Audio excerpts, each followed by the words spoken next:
அப்பாவுக்கு ஒரு கிரய சொத்து இருக்கு. அப்பா 2007 இறந்து போயிடுறாங்க. அவருக்கு 3 வாரிசு, 2 ஆணு ஒரு பெண்ணு.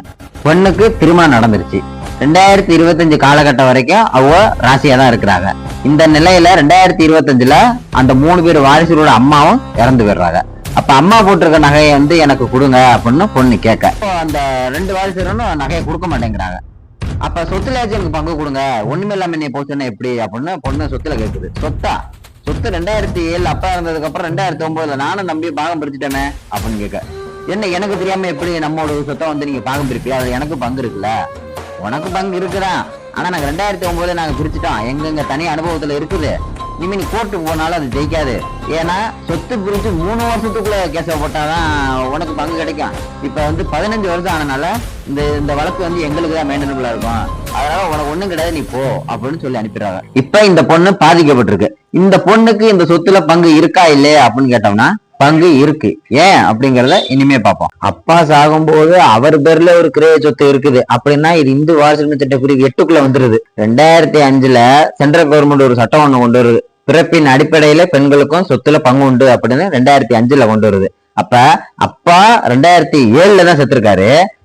சட்டம் 2005 வந்திருக்கிறதுனால இந்த சொத்துல பெண்களுக்கும் பங்கு உண்டு அப்படிங்கிறது நிரூபணம் ஆயிருது. அப்பாவோட இந்த சொத்தை சரி சமமா பிரிவு 10 படி பிரிச்சு முதல்நிலை வாரிசுதாரர்களுக்கு கொடுத்துடணும். முதல்நிலை வாரிசுதாரர்கள் யார் யார் வருவாங்கன்னா இறந்தவரோட அம்மா, இறந்தவரோட மனைவி, அதுக்கப்புறம் இந்த 3 பேர், இவெல்லாம் முதல்நிலை வாரிசுகளா வந்துருவாங்க. அப்போ எல்லாருக்கும் சொத்துல பங்கு உண்டுங்கிறது தெரிய வந்துருச்சா?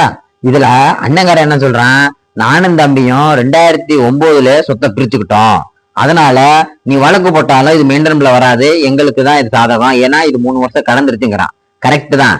3 வருஷத்துக்குள்ள பாகம் பிரிச்சு சொத்தை பிரிச்சு 3 வருஷத்துக்குள்ள வழக்கு போடணும், உண்மைதான், ஏத்துக்கிறேன். ஆனால் அது நம்ம கவனத்துக்கு வந்ததுல இருந்து 3 வருஷங்கிறது அவங்களுக்கு தெரியல போல. சட்டத்திலையும் அப்படிதான் சொல்லுது.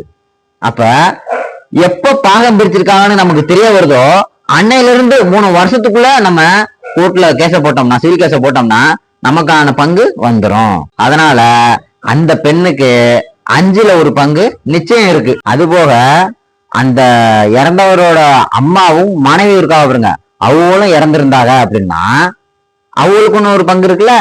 அந்த பங்கு, அதாவது அந்த ஆளுக்கு ஒவ்வொரு பங்கையும் இந்த 3 வாரிசுகளுக்கு 1/3 பிரிச்சு அதையும் தனித்தனியா பிரிச்சு கொடுத்துடணும் அப்படின்னு தான் சட்டம் இருக்குது. நம்ம நினைச்ச இஷ்டப்படியெல்லாம் நம்ம சொத்தை பிரிச்சுக்க முடியாது. இந்த வழக்குல இந்த பொண்ணுக்கு அதோட பங்கு மட்டும் இல்லாம தன்னோட பாட்டியோட பங்கோ தன்னோட அம்மாவோட பகுதியிலிருந்து ஒரு பங்கு இருக்குங்கிறது நிரூபணம் ஆயிடுது.